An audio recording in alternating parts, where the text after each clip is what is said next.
오늘 우리에게 주시는 하나님의 말씀 에스겔 21장 1절부터 32절까지 말씀입니다. 에스겔 21장 1절부터 32절까지 말씀.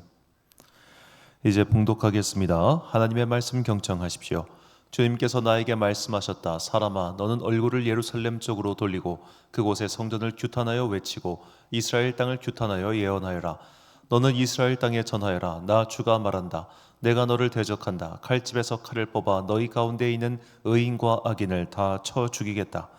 내가 너희 가운데서 의인과 악인을 다 쳐 죽일 것이므로 칼이 칼을 칼집에서 빼어서 무릇 육체를 가진 모든 사람을 남쪽에서 북쪽에까지 칠 것이니 그때야 비로소 육체를 지닌 모든 사람이 내가 칼집에서 칼을 빼어 든 줄을 알 것이다.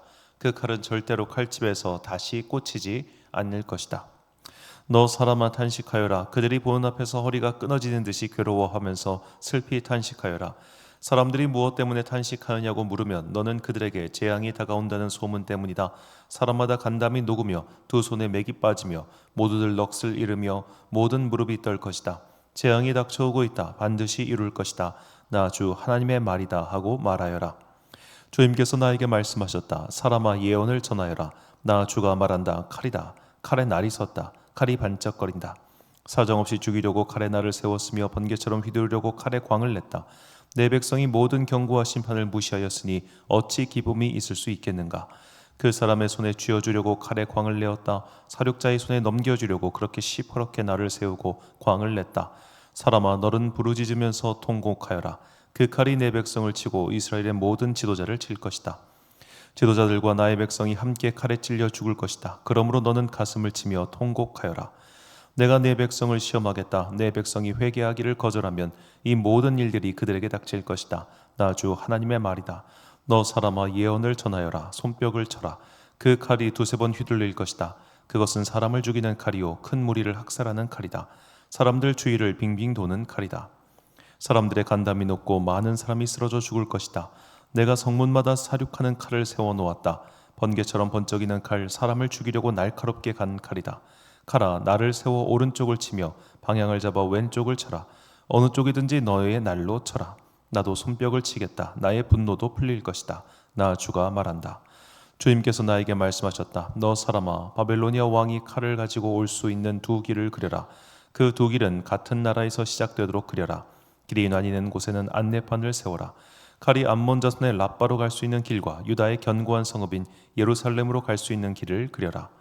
바벨로니아 왕이 그 두 길이 시작되는 갈림길에 이르러서는 어느 길로 가야 할지 알아보려고 점을 칠 것이다. 화살들을 흔들거나 드라빔 우상에게 묻거나 희생제물의 간을 살펴보고 점을 칠 것이다. 점괘는 오른쪽에 있는 예루살렘으로 가서 성벽을 허무는 쇠망치를 설치하고 입을 열어 죽이라는 명령을 내리며 전투의 함성을 드높이고 성문마다 성벽을 허무는 쇠망치를 설치하고 흙 언덕을 쌓고 높은 사다리를 세우라고 나올 것이다. 예루살렘 주민에게는 이것이 헛된 점괘로 보이겠지만 이 점괘는 예루살렘 주민에게 자신들의 죄를 상기시킬 것이며 예루살렘 주민이 바벨로니아 왕의 손에 잡혀갈 것임을 경고할 것이다. 그러므로 나 주 하나님이 말한다. 너희의 죄가 폭로되었다. 너희가 얼마나 범죄하였는지 이제 모두 알고 있다. 너희의 행실에서 너희의 온갖 죄가 드러났으니 너는 벌을 면할 수 없다. 나는 너를 너의 적의 손에 넘겨주겠다. 너 극악무도한 이스라엘 왕아, 내가 최후의 형벌을 받을 그날이 왔고 그 시각이 되었다. 나 주 하나님이 말한다. 왕관을 벗기고 면류관을 제거하여라. 이대로 있어서는 안 될 것이다. 낮은 사람은 높이고 높은 사람은 낮추어라. 내가 무너뜨리고 또 무너뜨릴 것이다. 그러나 이런 일도 다시는 있지 않을 것이다. 다스릴 권리가 있는 그 사람이 오면 나는 그것을 그에게 넘겨주겠다. 너 사람아, 나 주 하나님이 암몬 자손과 그들이 받을 질책을 말하니 너는 이 예언을 전하여라. 이것을 너는 암몬 자손에게 전하여라. 칼이다. 칼이 뽑혔다. 무찔러 죽이려고 뽑혔다. 다 없애버리고 번개처럼 휘두르려고 광을 냈다. 점쟁이들이 너에게 보여주는 점괘는 헛된 것이요 너에게 전하여주는 예언도 거짓말이다.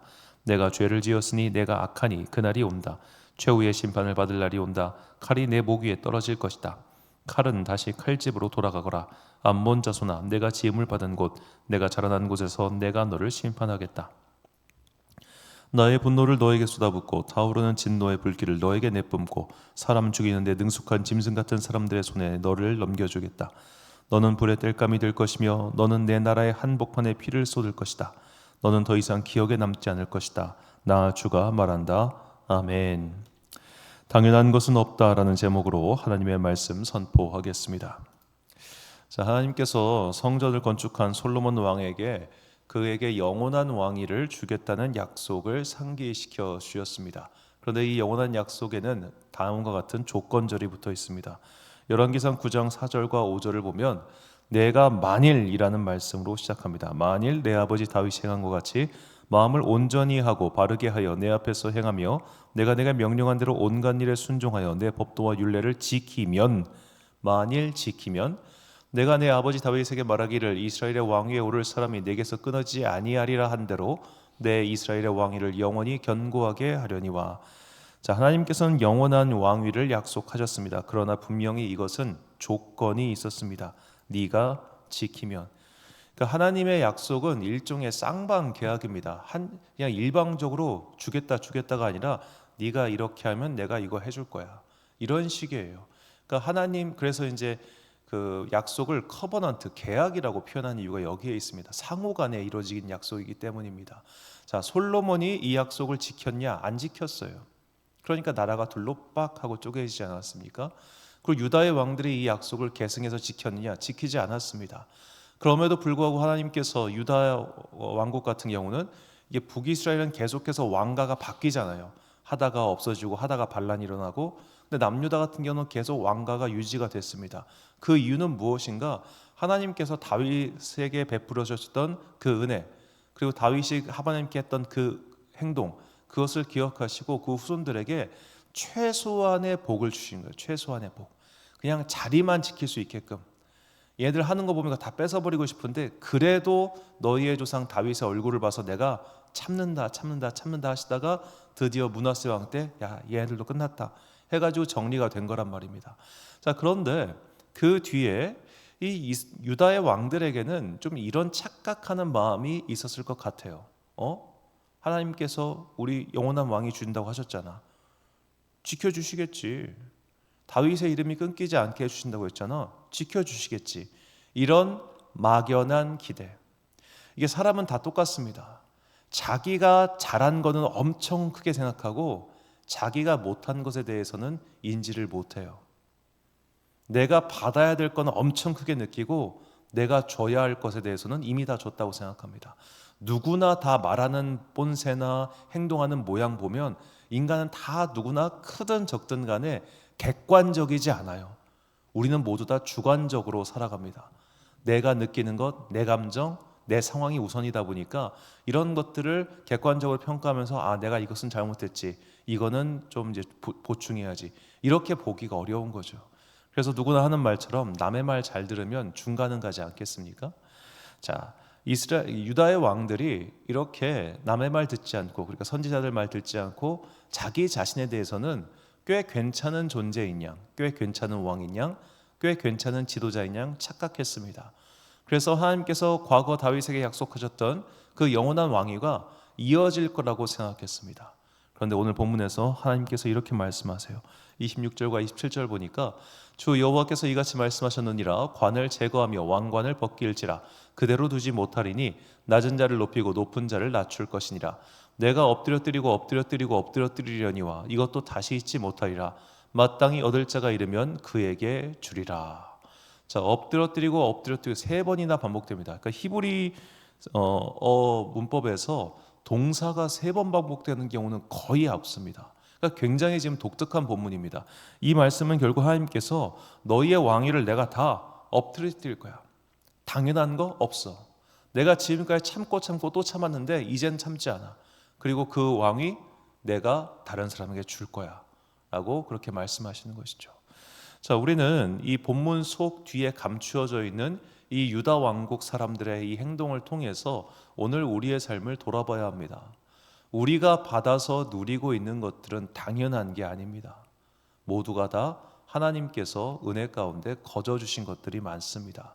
그렇게 하나님께서 먼저 우리에게 은혜를 베풀어 주셨다면 우리 또한 받은 것을 기억하고 받은 것에 감사하며 마땅히 하나님께 대하여 충성하고 성실한 삶을 살아야 되는데 우리는 이렇게 생각해요. 내가 뭘 받았는데?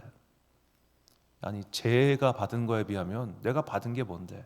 이런 식으로 자꾸만 다른 사람의 상황을 보면서 내가 받은 것에 대해서 굉장히 적게 생각하는 그런 비교의 마음이 누구나 다 있다는 겁니다. 그런데 이 알프레드 아들러라고 하는 심리학자가 이렇게 많은 범죄자들을 심리 상담하면서 이런 말을 해요. 당신이 20살을 넘었다면 당신은 비록 완전하지 않을지라도 충분한 사랑과 보호를 받은 사람이다. 인간은 사랑과 보호 없이 생존할 수 없기 때문이다.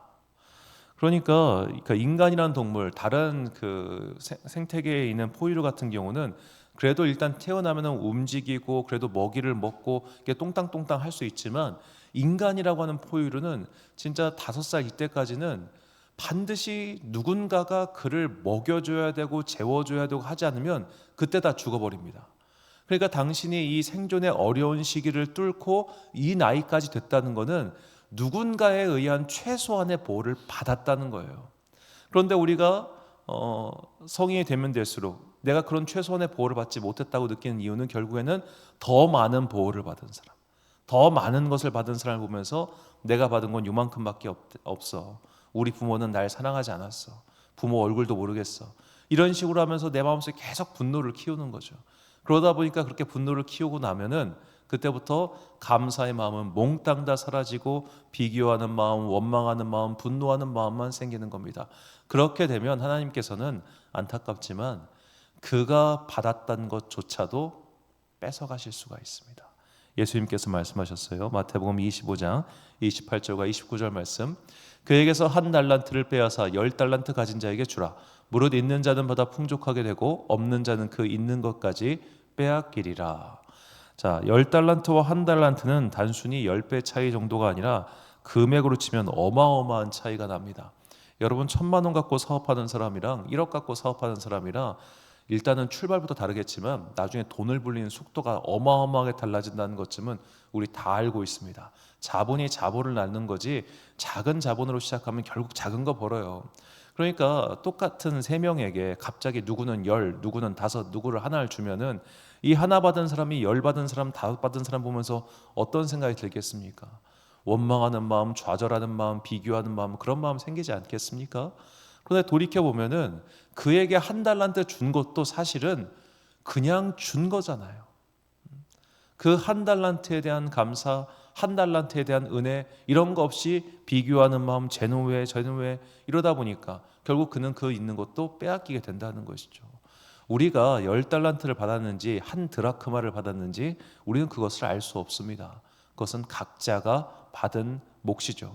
그리고 그것을 왜 나에게는 이것만 주시고 왜 저 사람에게는 저렇게 많이 주셨냐, 그렇게 원망할 것도 사실 없습니다. 이게 목회를 하다 보면 목사들끼리는 아무래도 이 성도 숫자 갖고 서로 비교하는 게 분명히 있습니다. 그래서 나는 몇백 명이네, 나는 몇천 명이네, 쟤는 몇만이네, 이렇게 되면 이제 어깨에 들어가는 힘이 달라지고 소위 말해 이 업계에서 대우 자체가 완전히 달라지죠. 자, 그런데 저도 이제 큰 교회에서 이제 목사님 비서를 해봤습니다만 돌이켜 보건대 만약에 저에게 누가 그런 몇천 석짜리 교회에 막 가가지고 담임하겠냐 물으면 저 싫어요.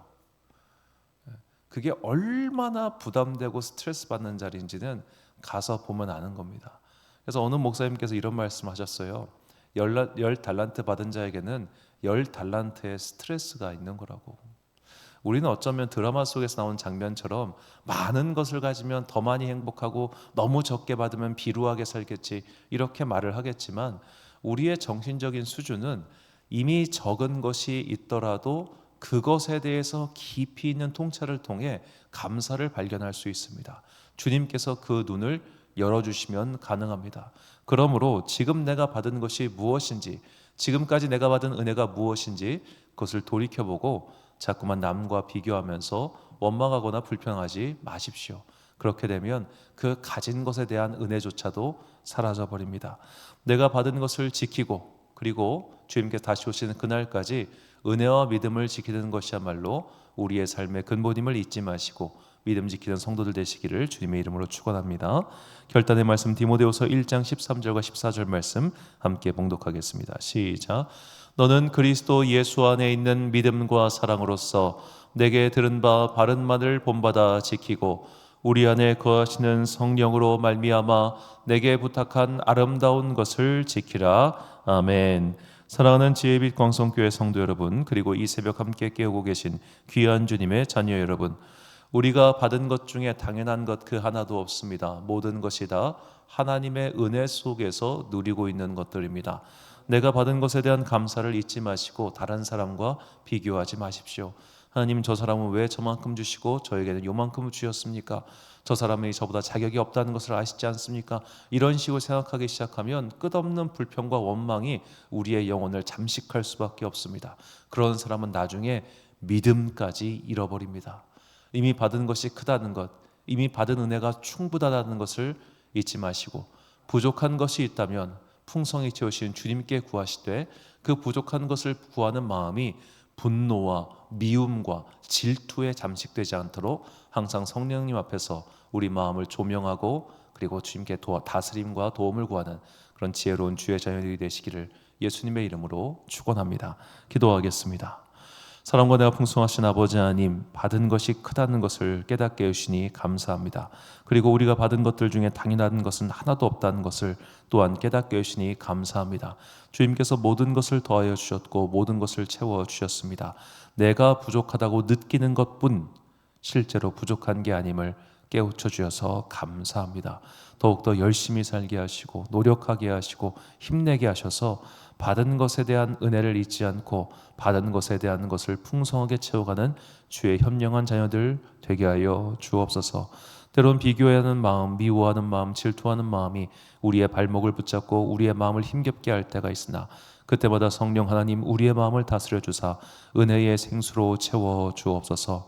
한 주간의 업무를 마치는 금요일입니다. 주님께서 당시의 자녀들에게 복과 은혜 내려주시고, 오늘도 저녁에 함께 모여 우리가 주님께 찬양하고 소리 높여 기도할 때에 하늘을 문을 여시고 우리의 기도를 들어주옵소서. 오늘 하루도 참 좋으신 우리 주님의 은총과 평강이 모든 주의 자녀들과 함께 하시기를 소망하오며, 이 모든 말씀 우리 구주 예수 그리스도의 이름으로 기도드립니다. 아멘. 오늘의 기도 제목입니다. 내가 주님께 받은 은혜와 사랑이 무엇인지 돌아보고 받은 것을 지킬 수 있는 믿음을 달라고 기도하십시오. 오늘 주신 기도의 제목 가지고 기도와 묵상에 힘쓰는 하루 되시기를 바랍니다. 기도하겠습니다.